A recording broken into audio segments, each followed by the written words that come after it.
നമസ്കാരം. ഇന്ന് വിഷു സ്പെഷ്യൽ ഉണ്ണിയപ്പമാണ്. വളരെ പെട്ടെന്ന് തന്നെ തയ്യാറാക്കാവുന്ന ഒരു ഉണ്ണിയപ്പമാണ്.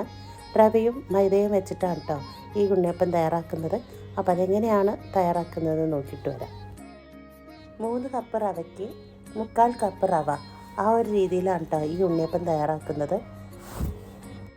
റവ എടുക്കുമ്പോൾ വറുത്തതോ വറുക്കാത്തതോ എടുക്കാം. പിന്നെ വേണ്ടത് 500 ഗ്രാം ശർക്കര ഉരുക്കിയതാണ്.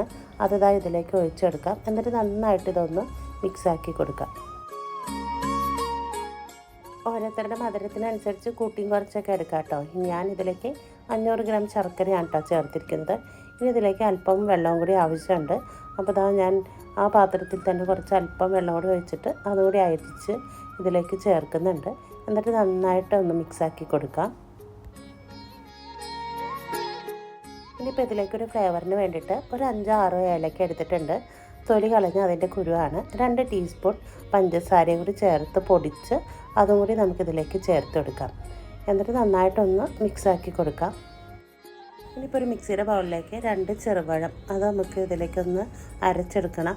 അത് അരച്ചെടുത്തിട്ടുണ്ട്. ഇനി നമ്മൾ നേരത്തെ മാവ് കലക്കി വെച്ചിട്ടുണ്ടല്ലോ, ആ മാവും കൂടി ഇതിലേക്ക് ചേർത്ത് ഒന്ന് അരച്ചെടുത്തിട്ട് വരാം.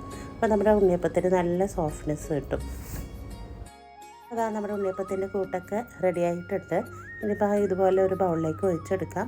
എന്നിട്ടൊന്ന് മിക്സാക്കിയതിന് ശേഷം ഒരു 1/2 ടീസ്പൂൺ ഉപ്പ്, പിന്നെ വേണ്ടത് ഒരു 1/4 ടീസ്പൂൺ ബേക്കിംഗ് സോഡ അതുകൂടി ചേർത്ത് കൊടുത്ത് നന്നായി ഒന്ന് ഇളക്കി യോജിപ്പിച്ചതിന് ശേഷം ഒരു അരമണിക്കൂർ നമുക്കിതൊന്ന് അടച്ചു വയ്ക്കാം. ഒരു അരമണിക്കൂർ കഴിഞ്ഞപ്പോൾ ഞാനിതിലേക്ക് കുറച്ച് സംഭവങ്ങളൊക്കെ വറുത്തിടണം. അപ്പോൾ അതിനായിട്ട് ഒരല്പം നെയ്യ് ഒഴിച്ച് കൊത്തിയരിഞ്ഞതും ഒരു കൈപ്പിടി വരുന്ന എള്ളും ചേർത്ത് വറുത്ത് അതാണ് കേട്ടോ ഇത്. അതും കൂടി ഇതിലേക്ക് ചേർത്തെടുത്ത് ഒന്ന് മിക്സാക്കി കൊടുക്കാം. എന്നിട്ട് വീണ്ടും ഒരു 10 മിനിറ്റ് ഞാനിത് അടച്ചു വെച്ചിട്ടുണ്ട്. ഇനി ഇതുപോലെ ഒരു ഉണ്ണിയപ്പത്തിൻ്റെ ചട്ടി വെച്ചെടുത്തിട്ടുണ്ട്. അതിലേക്ക് ഒരല്പം ഓയിലൊക്കെ ഒഴിച്ചെടുത്തിട്ടുണ്ട്. നിറച്ചല്ല, പകുതിയോളം. നമ്മുടെ എണ്ണ നല്ലപോലെ ചൂടായിട്ടുണ്ട്. അതിലേക്ക് ഉണ്ണിയപ്പം ഈ ഒരു തവി വെച്ച് കുറേശ്ശെ നമുക്ക് ഒഴിച്ചെടുക്കാം. നിറച്ച് ഒഴിച്ചെടുക്കരുത്, നന്നായി ഇത് പൊന്തി വരും. അപ്പോൾ അതുപോലെ ചെയ്തെടുക്കാം. ഇത് വളരെ ഈസി ആയിട്ടുള്ളൊരു ഉണ്ണിയപ്പമാണ് കേട്ടോ. പെട്ടെന്ന് തന്നെ നമുക്ക് തയ്യാറാക്കിയെടുക്കാം. ഒരുപാട് നേരം മാവ് കലക്കി വയ്ക്കുകയോ ഒന്നും വേണ്ട. അരമണിക്കൂർ മതി ശരിക്കും. അപ്പോൾ നമ്മുടെ ഒരു ഭാഗം മൊരിഞ്ഞിട്ടുണ്ട്. ഇതൊന്ന് തിരിച്ചിട്ട് കൊടുക്കാം. ഇനിയിപ്പോൾ 2 ഭാഗവും നല്ലപോലെ മൊരിഞ്ഞ് വന്നിട്ടുണ്ട്.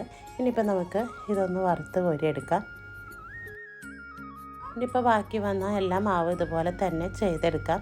ഇതുകൊണ്ട് ഒരു 50-60 ഉണ്ണിയപ്പമെങ്കിലും നമുക്ക് കിട്ടും കേട്ടോ. അപ്പോൾ എല്ലാവരും ഇതുപോലെ ഒന്ന് ചെയ്ത് നോക്ക്. നല്ല സോഫ്റ്റ് ആയിട്ടുള്ളൊരു ഉണ്ണിയപ്പമാണ്. നിങ്ങൾക്ക് കാണുമ്പോൾ തന്നെ അറിയാം കണ്ടോ, നല്ല അടിപൊളി ഉണ്ണിയപ്പമാണ്. അപ്പോൾ അടുത്ത വീഡിയോ കാണുന്നവരെ എല്ലാവർക്കും ബൈ.